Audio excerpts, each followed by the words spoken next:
Hello, everyone, and welcome back to the Financial Podcast. I'm your host, Olivia, and today we're diving into a fascinating intersection of politics, monarchy, and potential economic ripples coming out of Canada. It's not every day we discuss royal visits on a financial show, but King Charles III's recent trip across the Atlantic is far from a typical royal tour, and it has significant implications for Canada's standing and its economy, particularly in the face of some rather pointed rhetoric from its southern neighbor. The King's visit, specifically to Ottawa, centers around a key event: delivering the speech from the throne to open a new session of Canada's Parliament. Now, this act itself isn't new. It's a long-standing tradition rooted in Canada's constitutional monarchy. The King, as Canada's head of state, formally inaugurates the parliamentary session. However, what makes this occasion truly noteworthy and, frankly, unusual is that it's the King himself delivering the speech, not his representative in Canada, the Governor General. The last time a reigning monarch personally performed this duty was Queen Elizabeth II way back in 1977. So right away, we see this visit is being elevated, given a level of importance not seen in almost 5 decades. Why the special treatment? The timing is everything here. This visit occurs shortly after a federal election in Canada that saw Mark Carney become the new prime minister. Carney's campaign, and indeed his victory, was heavily influenced by rising tensions with the United States under President Donald Trump. President Trump has been vocal, sometimes seemingly in jest, but other times quite seriously, about the idea of Canada becoming the 51st state of the U.S. He's also imposed tariffs on Canadian goods, sparking retaliatory measures from Canada. This political climate of annexation threats and trade disputes has stirred up significant debate within Canada about its sovereignty and national identity. Prime Minister Carney has been very direct in his response to these threats. He has emphasized the importance of Canada's independence and its distinct identity, and he views the constitutional monarchy and historic ties with the United Kingdom as pillars of that strength. Carney specifically invited King Charles to deliver the throne speech at this moment, a move widely interpreted as a deliberate, symbolic act of pushback against President Trump's remarks and the broader pressures from the U.S. In welcoming the King, Carney spoke of the vitality of our constitutional monarchy and our distinct identity, and how historic ties that crises only fortify. This highlights the strategic use of the monarchy as a symbol of Canadian nationalhood, separate from the United States. For investors and businesses looking at Canada, this assertion of sovereignty, while political and symbolic, aims to signal stability and a clear stance against external pressure, which can be a factor in long-term confidence. The throne speech itself is a crucial document. It's prepared by the Prime Minister's office and the Canadian government, not by the King. The King's role is to read the text provided to him. As a nonpartisan figure, he delivers the government's agenda and priorities. Given the current political context, the content of the speech is being scrutinized closely. While the King is unlikely to mention President Trump by name, the speech is expected to contain clear, albeit diplomatic, language reaffirming Canada's sovereignty. The message that Canada is not for sale is anticipated to be a central theme implicitly addressing the annexation talk. From a financial perspective, the throne speech will also outline the new government's policy agenda. Prime Minister Carney came to power promising to address economic challenges. While the sources don't provide an exhaustive list of policy specifics in the speech, they do mention potential references to areas like becoming an energy superpower and plans related to affordability. These are areas that directly impact the Canadian economy, investment opportunities, and the cost of living for Canadians. How the government plans to navigate trade relations with the U.S., particularly regarding tariffs and economic cooperation, or lack thereof, could also be hinted at, even if not explicitly detailed. A strong reaffirmation of sovereignty could, in theory, underpin a more assertive stance in trade negotiations, potentially impacting various sectors dependent on the U.S. market or subject to tariffs. Uncertainty in trade relations is a significant factor for financial markets, and any clarity or strategic direction offered in the speech could influence investor sentiment. It's worth noting the delicate balancing act the king performs. As the head of state for Canada, he is acting on the advice of the Canadian government by delivering this speech.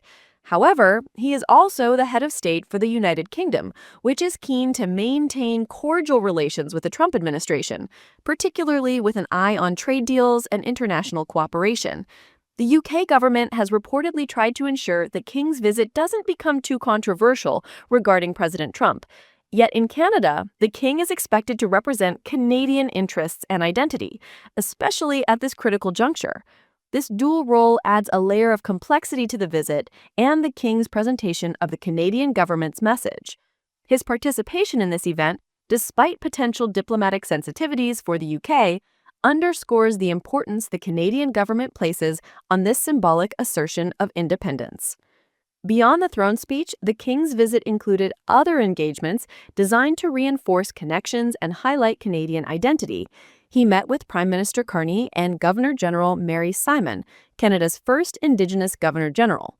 Significantly, he also held meetings with leaders of national Indigenous organizations, including the Assembly of First Nations, Inuit Tapiri Kanatami, and the Métis National Council. These meetings provided an opportunity to discuss reconciliation, treaty rights, and the relationship between Indigenous peoples and the Crown. While seemingly separate from high-level political maneuvering, reconciliation and the honoring of treaties have profound economic implications in Canada, affecting resource development, land use, and the potential for economic partnership and prosperity for Indigenous communities. Including these discussions in the King's limited schedule further highlights their importance to the Canadian government's agenda.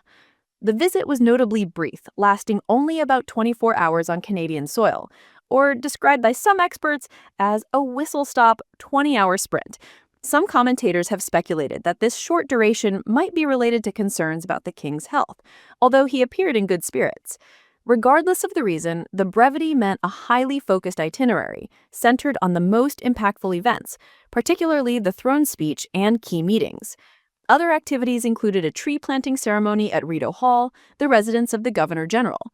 Symbolically, planting a tree can represent growth, resilience, and connection to the land, themes that resonate particularly strongly in Canada, and can be seen as a subtle nod to the importance of natural resources, which have been mentioned in the context of the U.S. eyeing Canada's wealth.